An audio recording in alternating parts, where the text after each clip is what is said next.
Hi everyone, welcome to another episode at Delph Junction with us at RGJ Trains. So this week again, it's a funny stage in the layout. I'm sure you guys know it yourselves, where you've got lots of bits to do, but you're waiting for bits like paint and that to get on with it. So again, it's another higgledy one.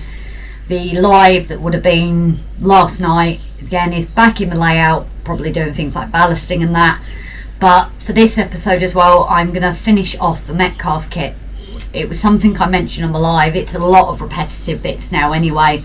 So I'm going to finish off that booking hall station on the live and get on with a few other bits and pieces. So again, higgledy-piggledy is probably the best that it is at the moment. But I'm sure you guys understand the stage that we're at. So I'm going to crack on, set up, and we'll see you later on in the episode. Bye for now, guys. Alright, all. You probably see Grace sitting. Well, I can move it. Oh. We're both kind of filming, aren't we?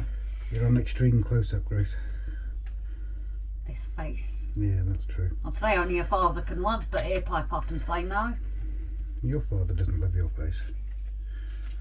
So, what I've got here is the underside of where the church is going to go. And although you can't see them, there are actually wires here that I'm going to solder up. These ones are coming off the spotlights, which are going to light up the front of the church and be lichgate. And I said that right. You did actually. I'm very impressed, to be fair. These wires are actually ridiculously thin. You can't even see it. It's actually behind my finger there. So I'm just going to flux these up and get them soldered. What I might do, to be honest, is just hyperlapse the entire thing, like Grace is going to do with hers. So we're not going to bore you to death. Do you want to mention before you turn it off about Landed No Show? Oh yeah, if anybody's going to Landed No Show on Saturday, which is the Colwyn Bay Model Railway Club, I believe, we're going to try and attend it. Depends on the finances. And if anyone else decides to put themselves in hospital. Yeah. Okay, I'll catch you in a bit, guys.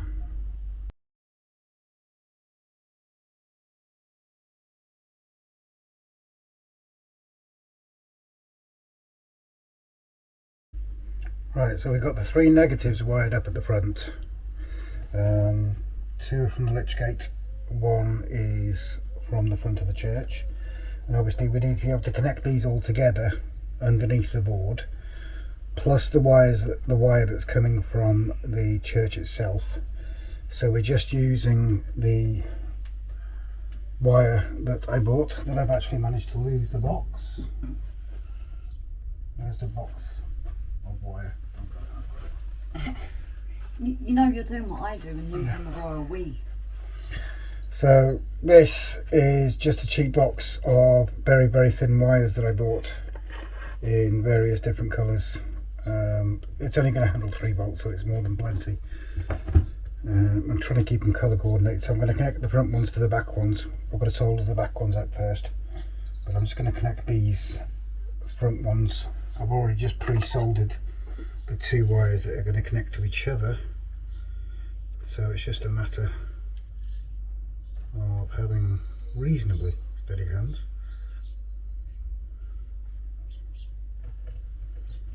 And doing that. So that's your negative soldered up. I'll come back in a second with the positive. Alright, so again we're going to do the same for the positive wires. I've gone a bit over the top there with the solder on that, but at least it'll be secure. Oh, that's handy, it's actually dropped off. And my hands aren't steady enough.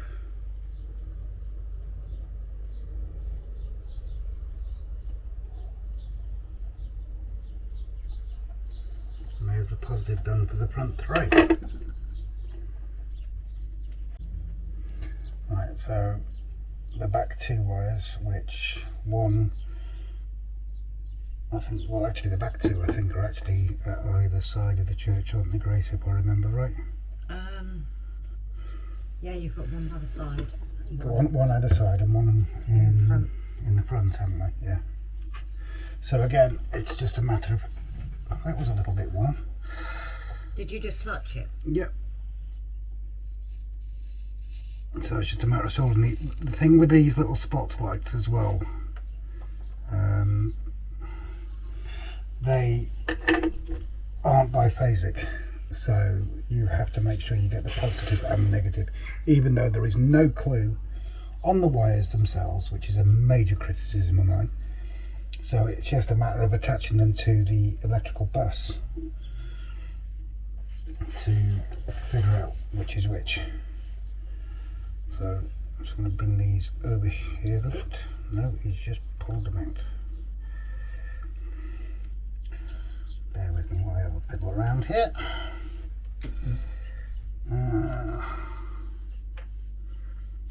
There we go. It is literally so hard. I don't think you can see these wires on the video, but trust me, I'm not soldering thin air, even though it probably looks like it. So I know that these two are the positive wires because the negatives Grace and I soldered down to the board before I got started, just so that they were out the way. And when it comes to insulating all of these, then me personally, I need to solder this joint up first. I haven't soldered that up. Me personally, I'm using my hot glue gun, which is twofold, because obviously you've got to seal the joints up and then you've got to fix them to the base of the board, which is two separate operations. And rather than do that, I'm going to use the hot glue gun to seal them up and stick them to the base of the board, which some may cringe at that, but I'm all for doing shortcuts. Yeah, the way I look at it with shortcuts is if it works and it's not someone's particular way of doing things, well, it's my way. And like I said, as long as they all work and they'll be tested afterwards, then that's absolutely fine by me, because you're not going to see the wires. They will be buried forever underneath. Do you know what, Grace, it really is hard to see this. I challenge anybody with absolutely perfect vision to actually see these wires. Do you need me to give you a hand? No, it's okay. Something I forgot to mention in my little video. I found the pin for my glue, didn't I? Yeah, they're cracking little lights. Would I recommend buying them again? Possibly not, because that's only going against the actual size of the wire. And if anybody is interested in getting them again, if I can remember, I shall drop a link. And that didn't solder very well. One of the wires came away. 2 seconds, guys, I'll bring you back in a minute.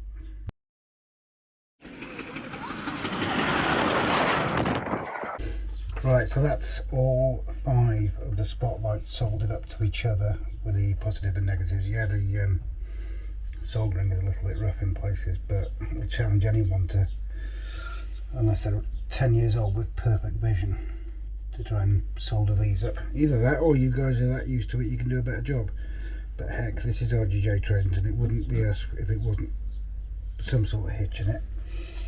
So all I need to do now is solder these down, and then afterwards what I'm going to do is somewhere in the middle here I will be putting a cut in, because this hole here, that one there, is where the church wires will be coming through, and I'll be soldering those wires to these ones.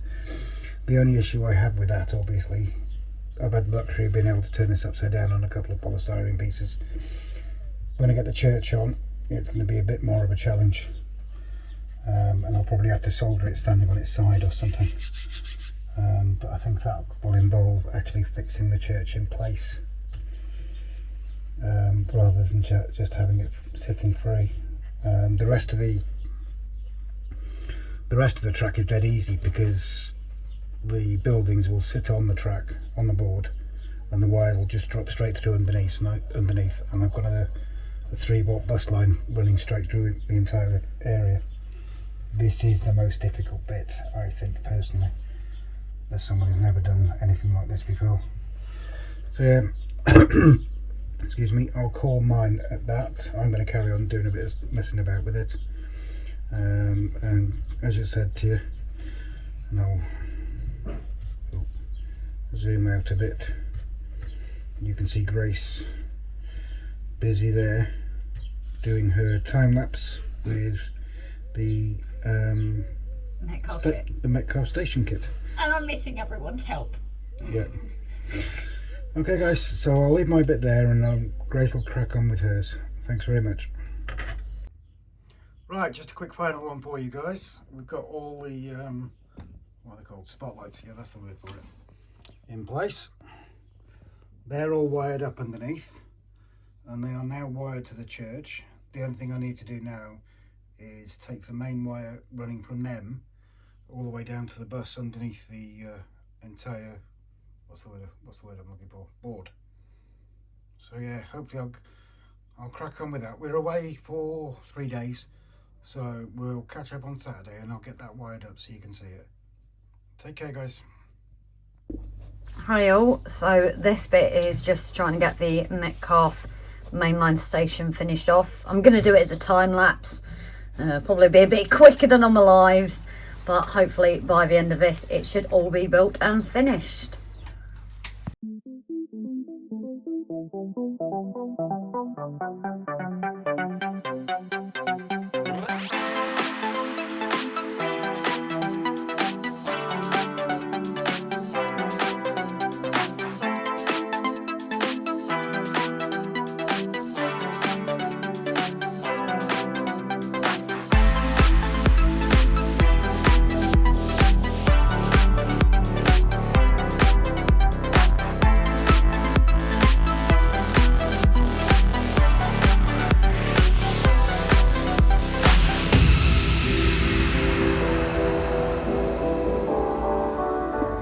So the reason I'm kind of stopping the time lapse for a minute is we're going on to the guttering, and one thing it mentioned is when you're adding it, if you plan to add more buildings, then you need to make alterations to the end gutters, and best planning before fitting.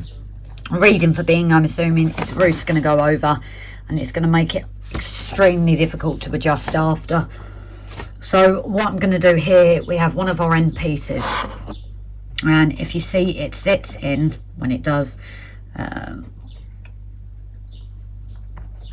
when it sits in, it fits all together. Now along the edge is absolutely fine, but it's here for the overlap of the canopy. So I'm assuming what they mean in this is I'm going to put a little dash in here as well, because if we do decide to add more platforms, it means that they're at least going to stick together and going to work, because you've got ones that go next to it have the holes adjusted for both. So all I am going to do is put little notches in the end one, so if we do ever decide to add, that will be there ready for us.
Well, here we are, guys and girls. Our canopy finally sorted, and by God, it's the most difficult bit of a Metcalfe kit Metcalfe kit I've ever had to face. It's so finicky and difficult, but it's done.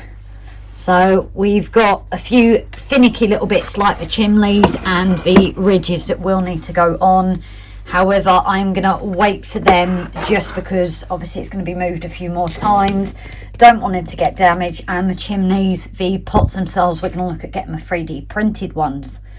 It is all let up, ready to go as well. The only thing, however, on the back that I did wrong, if you are ever building this kit, is along the edges here, you've got the indent. It squeezes in, it breaks off, and you put it inside. And the same was actually in the middle bits here. Unfortunately, I didn't realise that until it was too late. But as you can see, it works anyway. Obviously, the only thing was the supports at the back. You have to bend a little to actually fit. It worked well, however. My only little thing I'm confused on is these inner side walls. So like Paul or Jerry, you guys are brilliant at this. I never remember seeing it in the instructions, and I can't seem to get it fit inside. Not that you can really see it anyway. So if anyone has any suggestions for that, if you could let me know. But we're finally there. No more builds of a mainline booking station. And obviously our clock that has got you viewers in mind with it as well. You guys helped me choose it on a live. The yellow also helped symbol us for Liverpool. Someone mentioned Yellow Submarine. And at the end of the day, it was you guys that helped me decide on that to go for. So you guys are in a way on our layout as well. So thanks all for watching me and sticking to me with this build. Finally there. So the next one will be a different kit. Thanks all for watching. The end of the episode now, and we'll catch you not on Tuesday for another live. We're working away, but we'll try and do one later in the week. So bye for now, everyone, and thanks for watching.